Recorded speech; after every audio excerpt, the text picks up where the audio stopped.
வணக்கம். இது லங்கா நியூஸின் சிறப்பு செய்தி. இலங்கையில் கோழி இறைச்சி சமைக்கும் போது அவதானம் செலுத்துமாறு சுகாதார அமைச்சு பொதுமக்களுக்கு அறிவுறுத்தியுள்ளது. கோழி மற்றும் முட்டையை சுகாதார முறைப்படி நன்கு சமைத்து உட்கொள்ளுமாறு சுகாதார அமைச்சு பொதுமக்களிடம் கேட்டுக்கொண்டுள்ளது.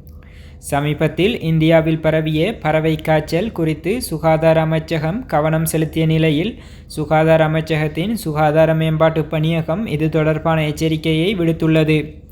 தற்போது மருத்துவ ஆராய்ச்சி நிறுவனத்தின் வைரஸ் பிரிவு H5 மற்றும் H7 விவகாரங்கள் மற்றும் H9 இன்ஃப்ளூவன்சா போன்றவற்றையும் கண்டறிய தேவையான PCR பரிசோதனை வசதிகளை நிறுவியுள்ளதாக தெரிவிக்கப்பட்டுள்ளது.